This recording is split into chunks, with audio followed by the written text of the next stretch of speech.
Good evening. Thank you for attending the DonDiva Coaching Evening Radio Edition of the DonDiva Coaching Radio Show. What we're doing is doing a quick check-in to see where we're all at with our levels and depths of vitality versus suffering and joining the dots.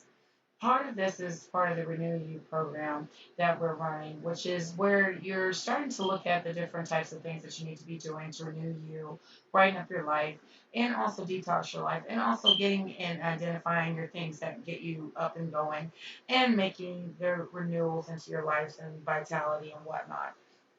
And part of that is between now and the next session, you should be able to keep a good record of what you have going on in your head, feelings that arise, and notice the actions that lead to increased vitality or increased suffering. And the reason why I say that is that you gotta know when things are either going great or they're going bad, or if you're just really feeding that monster that's inside of your mind, that critter brain that makes you think of painful thoughts, feelings, urges, sensations, memories, and things that will show up from time to time or sometimes daily, depending on what you're going through. And the thing is, you just need to be able to recognize when you have increased vitality versus not having increased vitality versus actually, not doing what you're supposed to do and seeing that, hey, maybe it's things that I did or those things that are thoughts that are feelings that show up. And this will lead to either enrichment in your life or it'll be improved health or well-being or relationships in long term, or they're going to be things that are not enriched and they become going downhill and you're seeing a whole hopeless rut type of thing, and where you're having decreased vitality and suffering that becomes a daily routine and becomes a woes me type thing. You don't want to do that. What you want to do is be able to keep track of the things that you're doing, and then things that come around, like whenever you're doing those actions and whatnot, and those thoughts and feelings that show up that either lead to suffering or they lead to vitality. So it's depending on you, because with suffering, it's restricted or worsen areas of your life, drained in health and well-being, or hurting relationships in the long term. And then that's where you go into joining the dots. And that's where you're going to have to start thinking to yourself, what are the main thoughts and feelings showing up in my life? What are the problematic areas for me? And then write down the things under your body or your mind. And the reason why I say write these down, because under your body, you're going to have feelings, sensations, urges, cravings, symptoms, and physical illness. And then in the mind, you'll have thoughts, memories, beliefs, worries, and self judgments. And part of that is that you're going to figure out exactly underneath the dots. It's going to stand for acronym of distraction, opting out, thinking, substances, self harm, or strategies. And with that, you're going to be connecting those dots, whether it's mind body or body mind. And if you're going to be connecting those dots and figuring out what's a distraction, what's opting out, and what you're thinking of, and these substances and things like that that contribute to all of that. So we'll go over the D for the dots. With mind and body, you need to be able to sit there and say to yourself, is everything a distraction? How have you tried to distract yourself from these thoughts and feelings? Example, like if you're coping well with coping mechanisms such as TV, shopping, or anything else that makes you kind of happy in that interim or that moment.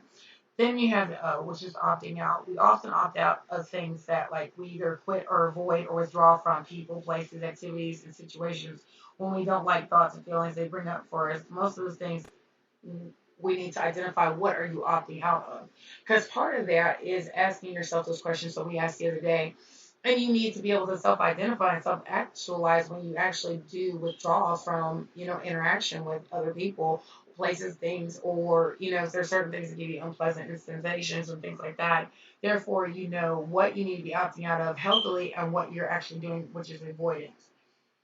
Then the next thing is thinking. You need to be able to say, how have you tried to think your way out of it? Like, are you blaming others, worrying, rehashing the past, fantasizing, positive thinking, or problem solving, planning, criticism, or doing the what ifs, if only, why me, or not fair, or analyzing, or trying to make sense of it, or debating with yourself, denial, beating yourself up, etc. The things that we tend to do when we're not connecting the dots, we tend to ruminate and we continue to go around and around in circles, but we're not really making any progress in change or that change agent or, finding what's the agent provocateur in our lives and causing us to have that level of we don't connect any of the dots. It's kind of like we're having like a whole flat line there, and then we're just trying to figure out like where does this make sense? Like make it make sense.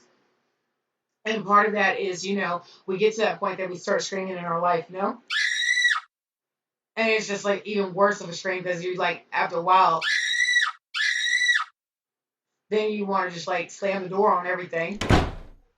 And then you're feeling some type of way like, okay, God, you find coping mechanisms. It might be going down to the bar, or you might be sitting up there thinking of getting your favorite sodas or your snacks and things like that, comfort foods, what have you. So let's pop a drink right quick and we'll sit down and we'll talk about it because you really need to connect the dots.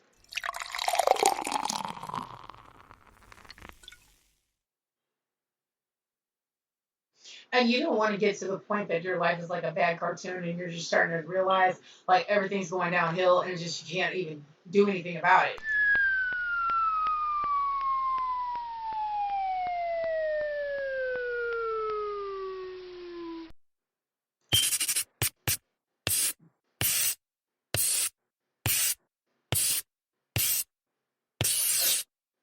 So we've written down a couple of different things to connect dots with, and then you're going to move into substances, self harm, and other strategies. That's where we were writing these things down just now. What are you actually doing in that actualization moment of thinking?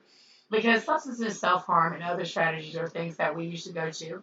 And what substances have you tried putting into your body, including food, prescription medication? Have you ever tried self harming activities such as suicide attempts, reckless risk taking, or other strategies you think of, like excessive sleeping or excessive doing anything. You have to have healthy coping mechanisms when you're connecting the dots. Because here's the thing once you start associating unhealthy mechanisms to compensate for the bad feelings or the thinking that you're doing, you're no longer connecting the dots. You're just unhealthy coping. And that's where I was talking about, people who go down to the bar and the first thing they think of is I'm going to buy me a drink, I'm going to drown my sorrows and things like that.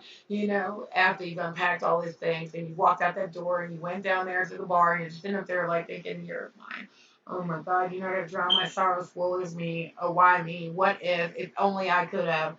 You don't want to go through that. And then you have to think of strategies. If you're being too over rigid about different things, if you're inappropriately handling things, what have your strategies cost you in the terms of health, vitality, energy, relationships, work, leisure, and money, and missed opportunities, wasted time? Because you have to equate time as money. Everything has a level and depth of responsiveness. And that's where you take stock, and then you have to look at, you know, what makes my heart sing? What makes me go into the levels and depths of things that get you in touch with what truly gives you joy in life? If it's kind of like it asks you just for a moment to imagine you blissfully happy and being truly joyful, free and light of all cares and worry. You can't help but smile with or within out of anything extra, and you feel relaxed and at peace with yourself and your world. You may even feel a glow within a spaciousness in your heart. So, in that, I want you guys to take, with these instructions, take 10 minutes of so quiet time. Write down your answers in the spaces below. So, we're going to write down answers in the spaces below as we go along.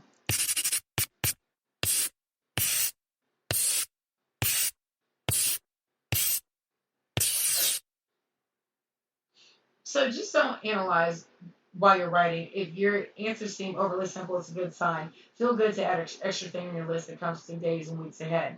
Because what you're going to need to know, and these are helpful tips and things like that.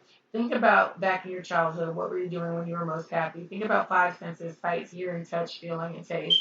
How could you come up with one joyful thing in each sense? Examples like watching children playing dogs, hiking down a mountain, cooking, watching the world go out of your window, and then telling someone you love them, fresh sheets on the bed, or something completely different, whatever it is. Now, then add those joys into your life when you're going through your life goals of connecting the dots, and start trying to look at these things and say to yourself 1 through 10 of all these different things. And you say to yourself, I wonder, as you notice, as you look at the list, the common things, powerful messages or surprises you can see. How easy are they to do? Why do you think you don't do them more often? Perhaps you're already thinking of ways you can bring some of these items into your life. Then you need to do one more thing in your wrap up of this, is that you need to be able to say, what makes my heart sing, and all of the things in connecting those dots. Because if you don't do any of that, you're never going to get to where you have attempts, solutions, and then long-term effects, and then understanding the strategies that you try to control, avoid, fight with, change, or get rid of unwanted things or symptoms that you're having from bad things that you're doing for your strategies for coping mechanisms. Then in the short term, what symptoms were reduced, and then long term, did the symptoms return? Did they worsen or increase, or are you finding long-term effects?